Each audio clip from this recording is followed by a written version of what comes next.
take your protein pills. The Poisoned Electrick Head story. Brian Carney. Prologue. It's 1968. I'm 4 years old and perched on my dad's shoulders, amongst the crowd awaiting the approach of the annual town parade. As the procession descends the hill, my infant frame becomes aware of a growing, pounding sensation in my chest. It's disturbing, and my first taste of apprehension and foreboding. The source of the discomfort is the increasing proximity of the bass drum, which is leading the parade. Every beat of its skin ricochets into my tiny ribcage like a fist. As the sensation reaches its peak, I'm approached by a man wearing a giant papier-mâché head, who hands me an uninflated orange balloon at point-blank proximity. His dead fish eyes and letterbox grin push me over the edge into inconsolable hysterics. At this tender age, I first discover the awesome power of the mask. Chapter 1, 1980 to 1982. In St. Helens, dreams are like head lice. They're nothing to be ashamed of and can be easily got rid of, but better still to keep yourself to yourself and not have them in the first place. Well, I must have sat next to the wrong kids because my head was full of them. Don't worry, I'm not going to drag you through the litany of amusing childhood vignettes a Chapter 1 normally imposes on the reader, depicting exhibitionist streaks and precocious displays. We're not in the business of finding reasons and causes. But I will say that my name is Bry, and I'm a member of Poisoned Electrick Head, a group that no longer exists, yet always will for the 8 people involved. Poisoned Electrick Head never managed to get into the top 10, just beaten up by the audience, run over by tow trucks, pelted with buckets of human excrement, and mistaken for armed robbers. Twice. When we weren't throwing each other out of moving vehicles and building our own robots, we were turning down 20 grand publishing deals, performing under police helicopter searchlights, and being threatened by 20 Michael Jacksons at once. It cost me 13 years of my life, and it was worth every penny, even the bad trips, bad reviews, nights in the cells, guns in the face, coke-filled suitcases in the dressing room, and acid dealers in the back of the van. As for the music, well, this book is similar, as it jumps around and goes off on tangents before sneaking back up on itself. And like the music, it starts off with one idea, but can't help itself from squeezing in another 5 or 6. The continuity is also a slippery animal at best. It's hard to remember just exactly when it all happened, and reading things I wrote 3 years ago, I hear the voice of a different person, someone more frivolous and less cynical. I'm sitting on a train taking exactly the same journey as yesterday, at the same time, but everything's different, whether it be the subtle seasonal changes of light, or the one-off moments like a passing team of lycra-clad cyclists, or the old man in a beret outside a tower block who has something wrong with his sleeve. The guard makes his rounds after every stop, but never checks the same person twice. What complex mental mechanism is enabling him to do that? A lot of this book's been written on trains, mostly the 704 from Liège to Spa, a placid enough route that steadily creeps up on the cacophony scale, with each embarking onslaught of Belgian schoolkids. I've found a perverse pleasure in trying to gather my thoughts in the face of such adversity. There he goes again, picking out the new elements in the ever-changing pattern. Each passenger must be like the spine of a new CD on the rack, screaming out glaringly from the others. I joined a band for the same reasons as anyone who's ever done so, ranging from a love of music to a deep-seated need to be adored, and everything in between.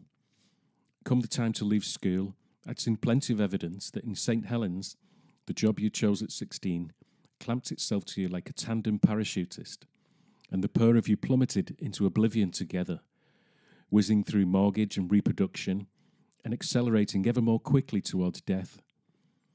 Hardly surprising, then, that I froze at the aircraft doors, refusing to jump.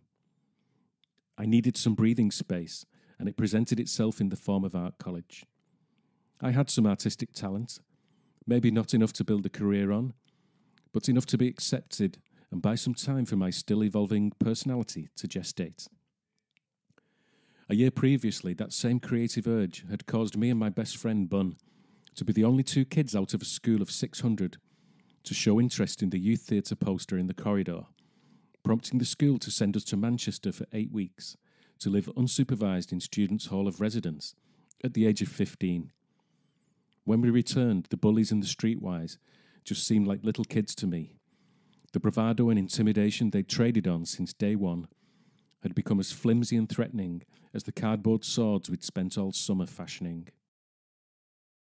This brief theatrical experience helped the pair of us get accepted into art college, which was populated with people like us who'd seen the pipe fitter at the gates of school and were equally playing for time.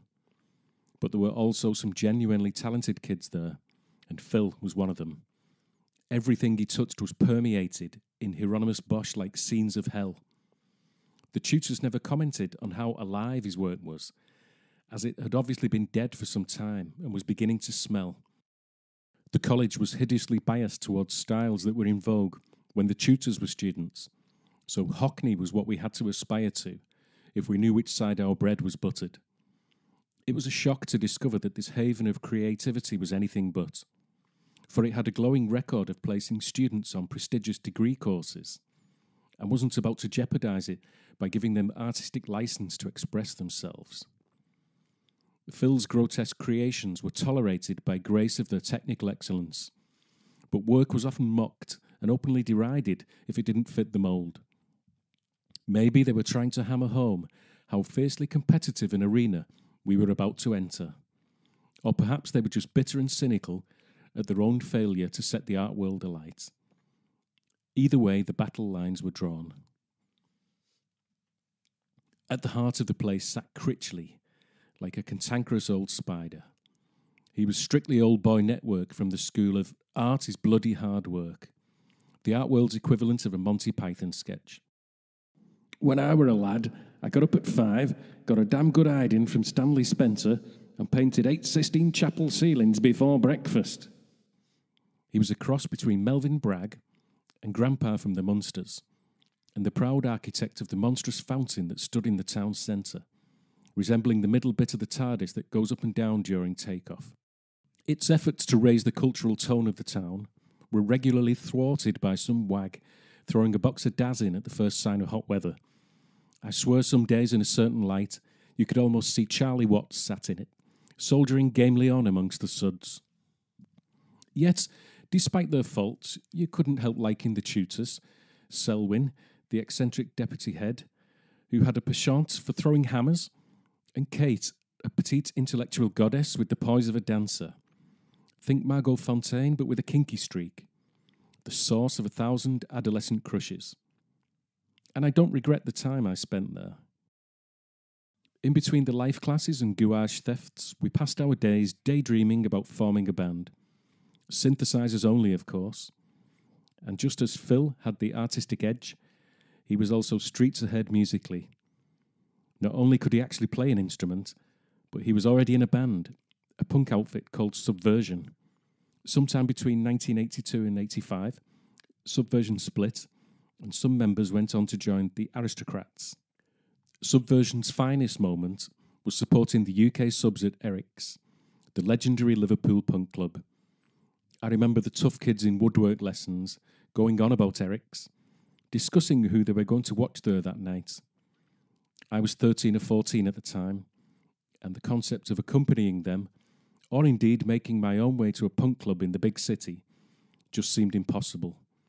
So the Skids concert was just a distant dream. The following week I missed out again, but big time on that occasion. The first ever UK appearance of Devo, a band that would go on to have an enormous influence on me. But I didn't go. We were not men. A year or so later, I would cut my teeth watching The Damned at the Factory in Manchester during my theatrical rite of passage, an exhilarating, adrenaline-charged night in an equally legendary venue, the embryonic birthplace of Factory Records and Joy Division. You win some, you lose some, With Subversion, I finally got to set foot in Eric's as part of the entourage of stagehands and crazies. There was a slightly older guy along named Stan, who was doing onstage security, which involved launching any lunatics trying to invade it. He seemed to be something of a mentor to Billy, and I overheard him dispensing sagely advice to him throughout the night. "I used to be timid and shy like you once," he remarked, which struck me as incongruous, as the Billy I knew was far from shy and retiring. Volatile and dangerous were closer to the mark.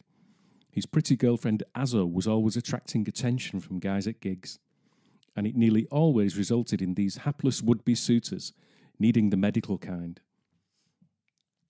Various other art college characters had a foot in the door with the music industry.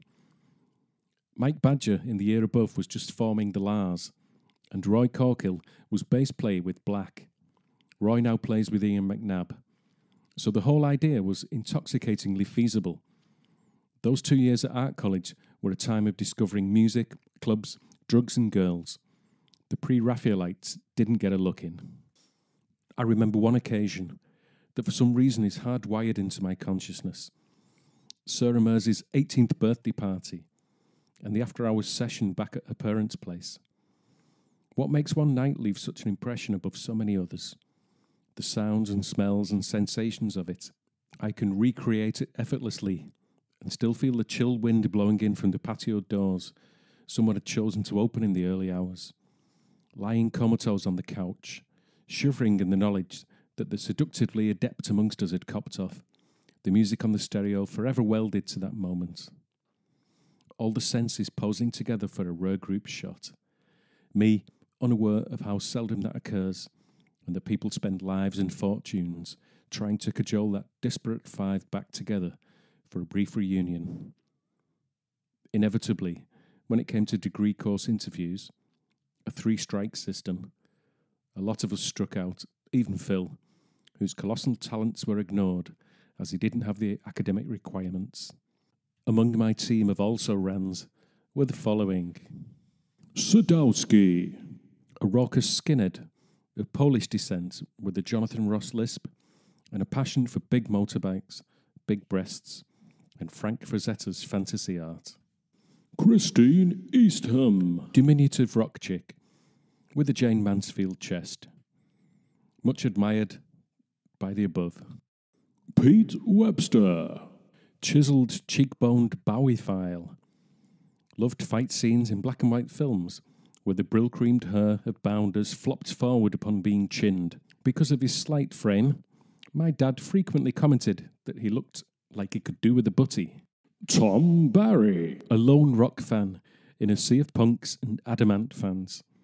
His ultra-cool sister used to invite Julian Cope round for his haircut. Wasn't keen on shagging when the dog was watching. Ken, morose scouser with permanent nasal congestion. Looked like Serge Gainsbourg. I hope he's capitalised on the fact. Dave Evans, enfant terrible of the group, with a Warhol fixation and a nifty line in confrontational pieces painted in jam. Most of the others obtained places at various colleges, thus managing to escape St. Helens and its grey skies, peppery pies and chemical highs. As for the rest of us left behind, the next step was unclear, but creativity was still coursing madly through our veins, and in a violent industrial town, it was the only weapon we had.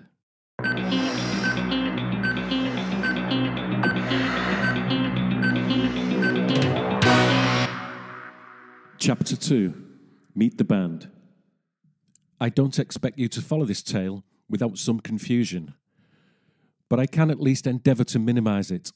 Thus, it's time you met the key players. Despite a slew of nicknames and pseudonyms used over the years, the following people will only be referred to as the primary names given here. For some other people in the book, names have been changed to protect the innocent, me. It was implied to me that certain characters mentioned within could either be chuffed and dine off their infamy indefinitely, or track me down and break my legs. There's also a slight chance they could break my legs for changing their names, but that seems to be the best odds, so I'm sticking with it. Bun, bass guitar. Co-founder of the Deadfly Studios along with myself, and my best and oldest friend. Dependable would be most people's adjective of choice to describe him. A guy not given to flights of fancy, and always prepared to look reality square in the face. In our teenage years, his good looks were a constant thorn in my side. Girls trampled over me to get a glimpse of him. Not one to suffer fools gladly, which is a pity, as for 13 years he was inextricably hooked up with a bunch of them. In the band, he provided the archetypal bass player's role, both musically and personally, a solid rock in a sea of chaos. Bill, the drums. Clichés surrounding drummers must come from someplace, and Bill was that place. 6'6", with hands like shovels, an ability to drink amounts that would kill lesser mortals, and a less than passing interest in any aspect of the band that didn't involve playing his kit or getting shit-faced afterwards. But if you delved a little further, you found a guy who was quite shy and a deep thinker. In an ideal world, he would have been Australian, given his aptitude for drinking and sports. He could do two really good impressions, Burt Lancaster and Plug from the Beano. Phil, guitar. The most talented guy I've ever met.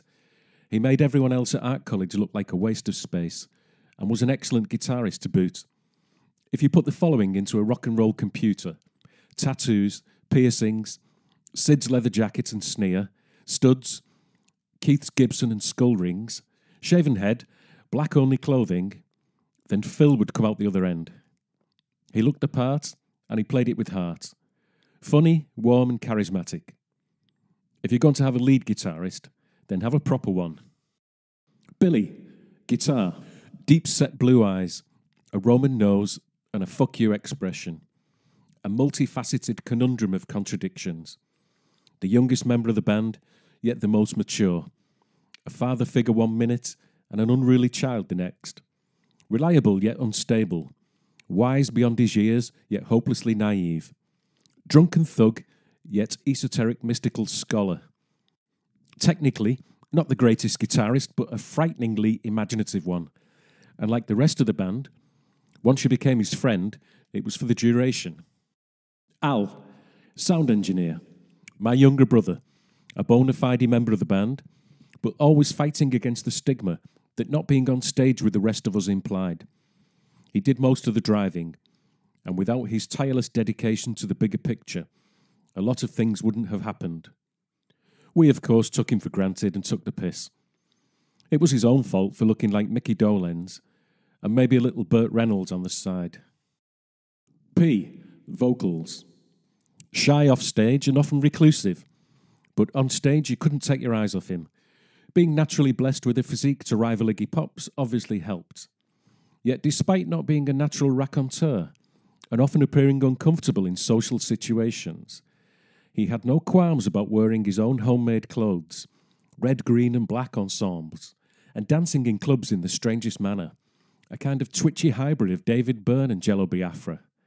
I could never quite work him out, but his closely guarded internal philosophy seemed to be a good one. Due to the frenetic singing style he and AF engaged in, the words often didn't come across, but if you took the time to read them, you soon discovered he was an exceptional lyricist. AF, vocals. Where do I begin? When they made AF, Andy Ford, they broke the mould, for everyone's sake. The English language is richer than most, but falls short of describing AF. Infuriating, perplexing, mad, bad, and dangerous to know. Mischievous, a grinning, malevolent imp, a trickster, a sleight-of-hand opportunist, the funniest man I've ever met, a cross between Ray Winston and Sergeant Bilko. He could drive you to despair, but you couldn't help but like him. Suffice to say, the book you're holding would be a pamphlet, were it not for AF. Bry, keyboards. And as for me, I'm there to make up the numbers. Being the fourth child of 5 with 2 older brothers and a big sister, it was always thus. When we were kids, I could never be Captain Scarlet. I was too far down the pecking order. I had to be Colonel White, the old guy in the wheelchair. My sister, bless her, tried to rationalise these play-acting disputes by playing down the attributes of Captain Fantastic and the Human Torch, and bigging up being made of orange rocks, but I was never fooled. Yet, in a strange way, I've always been drawn towards the less obvious characters. It's like they're defined by what they're not. So, I'm Mike in The Young Ones, Stan in South Park, and Scotty in Star Trek. But Bri, he's the most important character. They'd never be able to beam down if it weren't for him.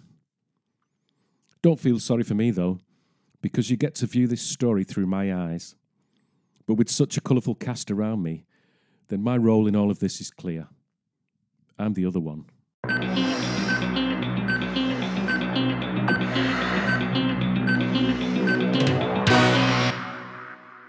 Chapter 3, I Am the Fly.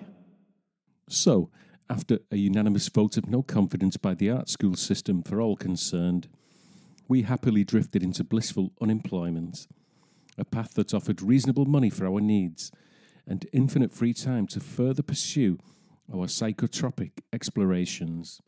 Bun and myself could also now concentrate on trying to make the synth band concept tangible reality. Desires to achieve this dominated our every waking moment, and we quickly adopted the behaviour of stars in the making, convinced that we were already famous and merely the only ones aware of this inevitable and soon-to-be universally known fact. The daily procession of schoolgirls up the main road at the end of Buns Avenue would soon whisper and point in muted admiration and ill-concealed pubescent lust. The future was ours for the taking. Phil Oakey from the Human League appeared in the NME, saying that if previous interviews had given the impression that anyone could have a big hit if they had an octave cat or a wasp, then that blatantly wasn't the case, and there was a lot more to it. This backtracking approach was surely Martin Rushent's idea, the white-hot producer of the multi-million-selling Durr, or Oakey's attempt to skirt off the opposition and retain the crown of synth-pop for himself. After all, even his old band members had broken away from the League and were now in direct competition. Either way, none of this remotely swayed us from dragging our long-suffering parents down to Dawson's Music to act as guarantors on extortionate hire purchase agreements, and analog synthesizers were duly acquired. Rumour had it that a guy named Dave Peebles had an SH-101. This being a Roland synth, the instrument of choice of such demigods as Oakey, Almond and Dolby, instantly made Peebles a marked man, and tracking him down and recruiting him became priority one. In those days, we would have recruited Hannibal Lecter if he'd owned a Moog. Electronic gear had a hypnotic, almost erotic hold on me, and when faced with the choice of a holiday in Ireland with Bun and his family, or the purchase of a Boss Dr. Rhythm drum machine, I chose the beatbox. The path of least resistance. It seemed the only way. Some years later, I would give it to a guy named Tweak to repair, and never see it again. Bun's brother Mark had briefly flirted with the bass guitar, and his now redundant amp was swiftly purloined for the cause. Dave Peebles joined in on those early sessions, which consisted of primitive attempts at Kraftwerk's The Model and Radioactivity, and Depeche Mode's Just Can't Get Enough.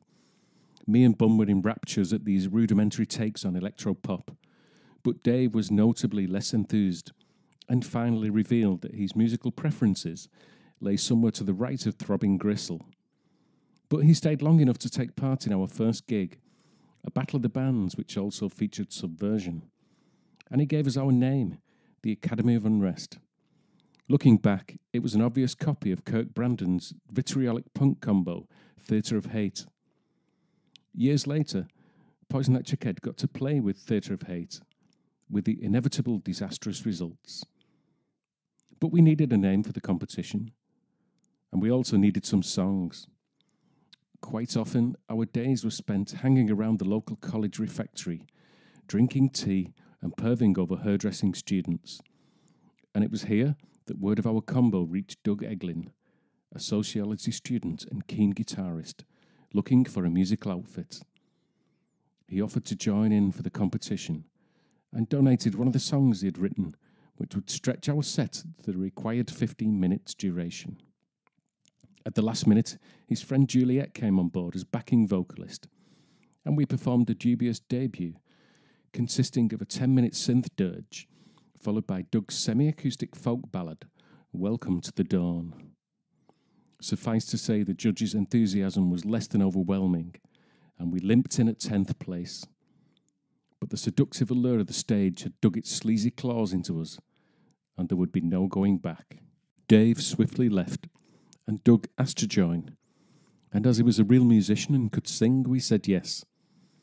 Things evolved into a more traditional rock outfit, and we searched for a drummer, eventually settling with a guy called Flynn, who also frequented the college.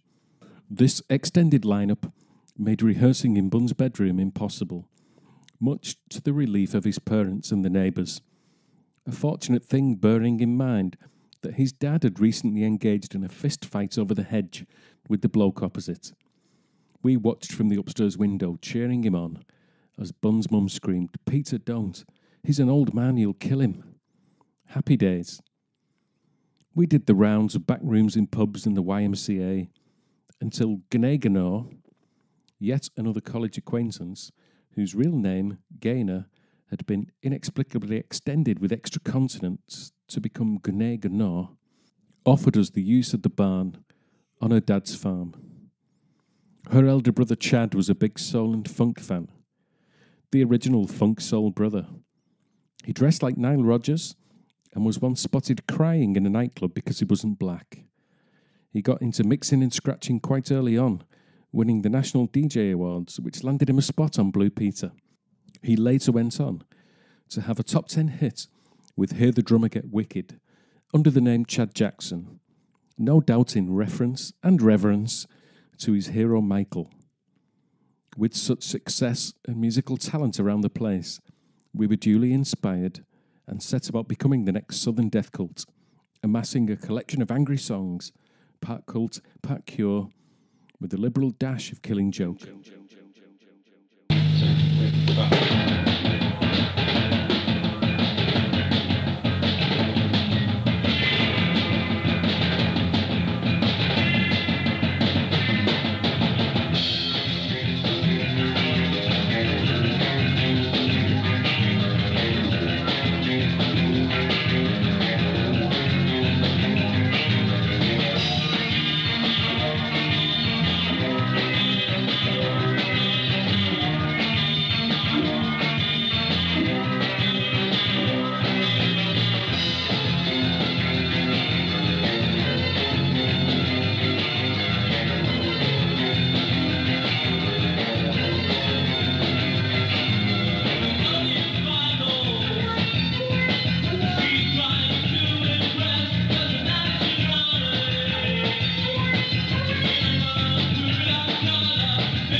Around this time, we had made the acquaintance of Eddie Edwards, a mental nurse who was a cross between Dale Winton and Sidney Poitier, and shared the same flair for disaster as his ski-jumping namesake. He was a whirlwind of enthusiasm tempered with camp conservatism, and like the character in Rising Damp, he was rumoured to be the son of an African chief. One memorable night, he invited a dozen of us from the college to his halls of residence on the mental hospital grounds for one of his parties. The intention was that Eddie's neighbouring tenants along the landing would open their doors and the party would flow around the corridor and various rooms. On the ground floor was a communal lounge and TV area, which Eddie pointed out to us on arrival as a possible chill-out zone should anyone require brief respite from the antics upstairs. What he didn't know was that we were all in possession of copious amounts of magic mushrooms, and no one was about to tell him, what with him being in the medical profession and quite straight-laced in his views on recreational drug use. Things went fine at first. His workmates thought we were nice enough, if a little strange. The long bouts of unprovoked laughing fits, and the passing round of a Rod Stewart album sleeve, as if it were a magic eye picture, probably didn't help. Eventually, escalating paranoia crept in, and in the midst of the chaos, me and my mate decided that the dark refuge of the TV room would maybe sort our heads out. Socialising with strangers had become impossible to the point of terror, and the corridor outside offered scant relief as it had metamorphosized into the deck of a ship. We bounded downstairs and cautiously crept into the darkened room. A squeaking noise from behind the couch alerted us to the fact that we were not alone. I hastily flicked the lights on to reveal our whole entourage skulking sheepishly in collective drug miasma. The squeak had emanated from Bun, who had found and befriended a bottle of washing-up liquid in the adjoining kitchen, and had named it Mr. Palmolive.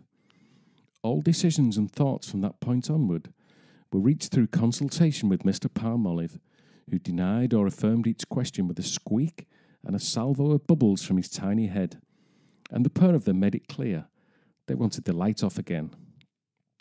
Not the wisest behaviour to be engaged in when in a mental institution. Things went from bad to worse when Eddie appeared. He tracked down the whereabouts of his ever-decreasing party guests to the TV room and wasn't best pleased. Nor was he about to be convinced by a detergent bottle that it was in everybody's best interest that we stay there. A cringing scene ensued as Eddie's angry shouts echoed around the brightly lit room, almost visibly bouncing off the sterile green walls.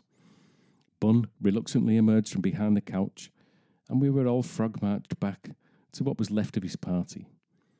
Mr. Palmolive remained downstairs. A few hours later, Eddie finished us off completely by taking us to the works canteen in the bowels of the main hospital building, where we encountered dispossessed and deranged patients along the route. The mentally ill aren't the best complement to a hallucinogenic come-down, but we were glad of the 4 a.m. fry-up, and some weeks later, Eddie finally forgave us, and we went on to become good friends.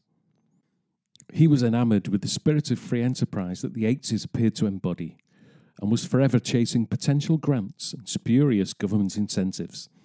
It was Eddie who suggested we run the band as a newly formed business, taking advantage of the £40 a week allowance scheme.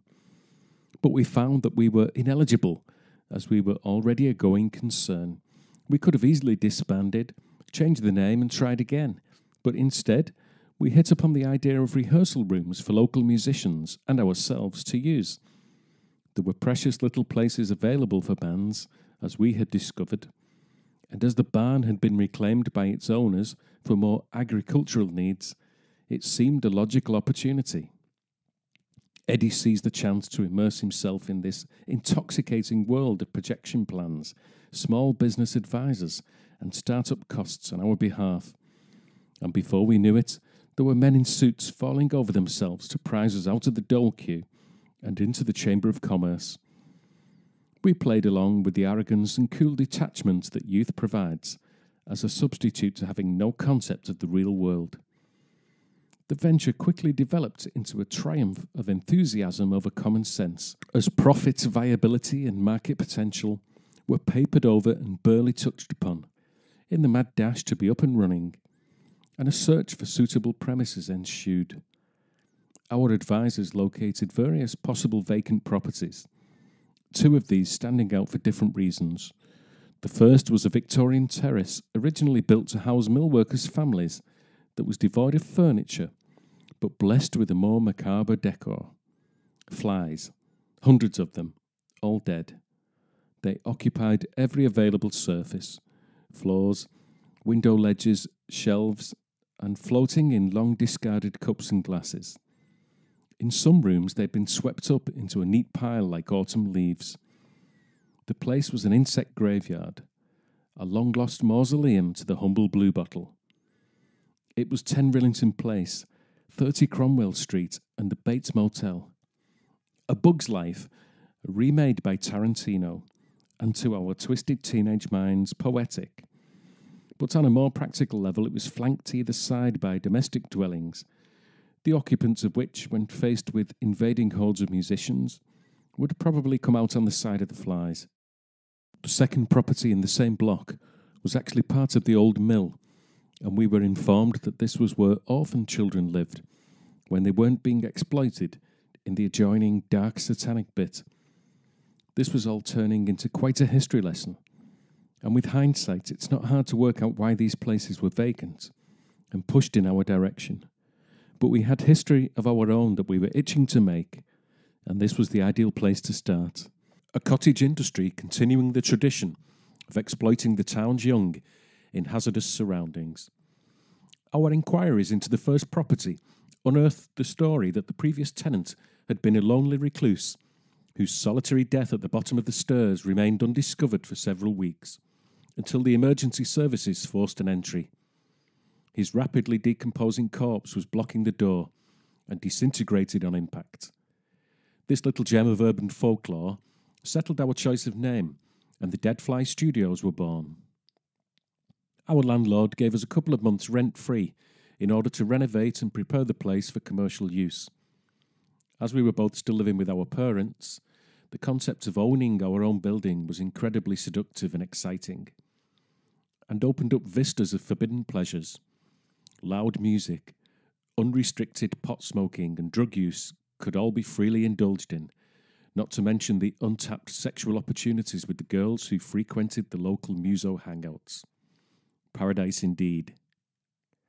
We wasted no time in decking the office out with a sofa, or was it a mattress, and a hi-fi, and did some primitive soundproofing in the rooms with old carpets.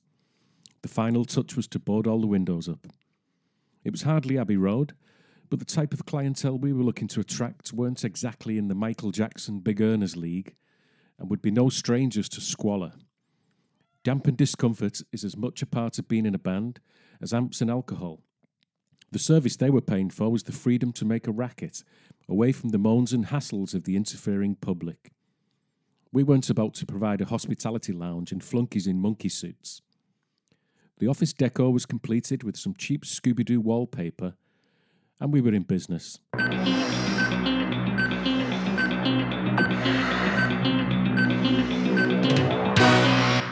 Take your protein pills. To be continued.